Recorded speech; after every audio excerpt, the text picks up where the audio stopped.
Mistripara Buddhist টেম্পলে এসে সবাই বিশাল Buddhist statue দেখেই চলে যায়। কিন্তু এই বিশাল স্ট্যাচু ছাড়াও আরো অসাধারণ কিছু স্ট্যাচু রয়েছে যা এই ভিডিওতে দেখতে পারবেন। দর্শক, আমরা এখন আছি মিস্ত্রিপাড়া সীমা বৌদ্ধবিহারের সামনে। চলুন বৌদ্ধবিহারটি ঘুরে দেখি। কুয়াকাটার মিস্ত্রিপাড়া এই বুদ্ধিস্ট টেম্পলে প্রবেশের জন্য আপনাকে 20 টাকাতে টিকিট কিনতে হবে। এরপর এই সরু রাস্তা দিয়ে বিশাল সেই বৌদ্ধ স্ট্যাচু দেখার জন্য সামনে এগিয়ে যেতে হবে। প্রবেশের সময় অবশ্যই জুতা খুলে প্রবেশ করতে হবে। আমরা একটু সামনে এগিয়ে এই জায়গাটিতে জুতা খুলে ফেলেছি এবং এখান থেকে আমরা ভিতরে প্রবেশ করব। প্রবেশপথ পেরিয়ে ভিতরে ঢুকতেই চোখে পড়ে সুন্দর স্থাপত্যশৈলী এবং পরিচ্ছন্ন পরিবেশ। প্রতিটি অংশে রয়েছে ধর্মীয় ও সাংস্কৃতিক ঐতিহ্যের ছাপ। এমন জায়গায় এসে মনে হয় ব্যস্ত জীবনের মাঝে আমরা কতটা শান্তিকে ভুলে যাই। মিস্ত্রিপাড়া বুদ্ধিস্ট টেম্পলে মূলত রাখাইন সম্প্রদায়ের ধর্মীয় ও সাংস্কৃতিক কেন্দ্র হিসেবে পরিচিত। বহু বছর ধরে এটি এই অঞ্চলের ঐতিহ্য বহন করে আসছে। এখানে আসা শুধু একটি দর্শনীয় স্থান ঘুরে দেখা নয়, বরং একটি ভিন্ন সংস্কৃতি এবং জীবনধারার সাথে পরিচিত হওয়ার সুযোগ। চারপাশটা হাঁটতে হাঁটতে লক্ষ্য করলাম, পুরো পরিবেশটিতে এক ধরনের নীরব সৌন্দর্য রয়েছে। এখানে উচ্চ কোনো শব্দ নেই, নেই শহরের ব্যস্ততা।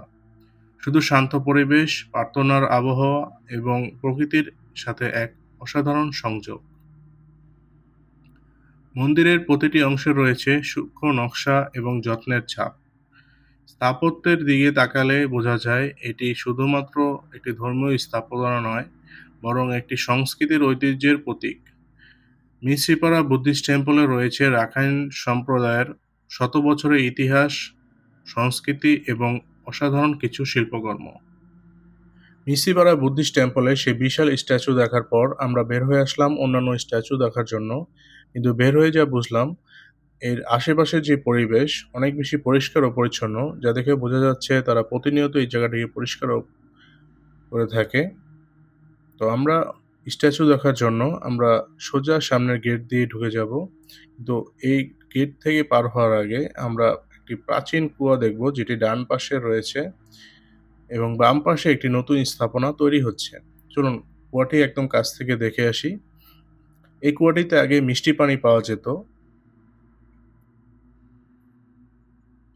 তো আমরা একদম কাছে যাচ্ছি কুয়াটিকে একদম ভালোভাবে দেখার জন্য। কুয়াটি দেখে মনে হচ্ছে একদম শুকিয়ে গেছে। বর্তমানে পানির নতুন ব্যবস্থা থাকার কারণে কুয়াটির তেমন পরিচর্যা করা হয় না বা প্রয়োজন নেই বলতে পারেন। এজন্য কুয়াটি এই অবস্থায় পড়ে আছে। তো আমরা একটু সামনে গিয়ে গেটটা পার হব নতুন স্ট্যাচু দেখার জন্য। এই ভিডিওতে এই অন্যান্য যে স্ট্যাচুর গুলো রয়েছে সেগুলো একদম কাছ থেকে দেখানোর জন্য চেষ্টা করব। তো চলুন আমরা সামনে এগিয়ে যাই। স্ট্যাচুর পাশাপাশি পরিবেশটা আরো সুন্দর লাগানোর জন্য এখানে রয়েছে অনেক ধরনের ফুলের গাছ, যা পরিবেশটাকে অন্যরকম করে দেয়।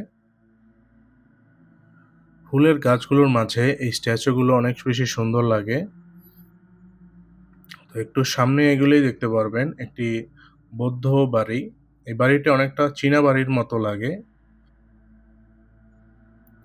আশেপাশে রয়েছে অনেক বিশ্রাম করার জায়গা এবং সময় কাটানোর জায়গা। তো এখান থেকে আপনারা এক নজরে পুরো জায়গাটাকে দেখতে পারবেন। যেকোনো বিশ্রামাগার যে জায়গাগুলো রয়েছে সেখানে বসে।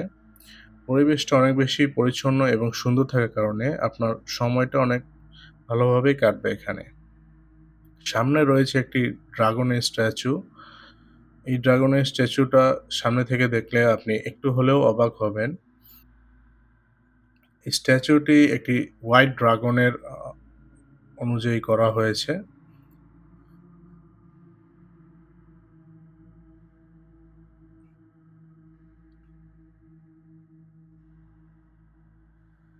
এই হোয়াইট ড্রাগনের পিছনেই রয়েছে একটি সাপের স্ট্যাচু। সাপের স্ট্যাচুর পাশে রয়েছে একটি কালো কুমিরের স্ট্যাচু। কালো কুমিরের লাল চোখ। এটা দেখতে খুবই আজব, একটু অন্যরকম লাগে। এই সাপের স্ট্যাচুর মধ্যে একটি বৌদ্ধ বসে আছে। এটা দূর থেকে বোঝা যায়নি আসলে। আমি কাছ থেকে যখন দেখলাম তখন একটু অন্যরকমই লাগলো এর পাশে রয়েছে একটি সন্ন্যাসীর স্ট্যাচু। আমরা তিব্বতের যে সন্ন্যাসীগুলো দেখি বা গাছের নিচে যে সন্ন্যাসীগুলো বসে থাকে বটগাছের নিচে, ওই সন্ন্যাসীগুলোর মতোই লাগলো। চলুন একটু কাছ থেকে দেখে আসি ওই সন্ন্যাসীর মানে কিরকম দেখতে। আমার কাছে এই কালো কুমিরটি ভালো লেগেছে। একদম ইউনিক কালো কুমির দেখা যায় না, এর মধ্যে আবার লাল চোখ। এই সন্ন্যাসীটির পেটের দিকে তাকান, একদম না খেয়ে ইয়ে হয়ে গেছে, একদম শুকিয়ে গেছে। একদম রিয়ালিস্টিক একটা ভাইব নিয়ে আসছে যে সন্ন্যাসীরা এরকমই থাকে যে তারা ধ্যান করতে, করতে এত মগ্ন থাকে তাদের খাওয়া-দাওয়া কোনো কিছুই মনে থাকে না। তারা একদম শীর্ণ একটা দেহের তাদের দেখা যায় সবসময়। যেকোনো মুভি-টুভিতে আমরা এভাবেই দেখি। একদম রিয়ালিস্টিক একটা ভাইব নিয়ে আসছে এই মূর্তিতে।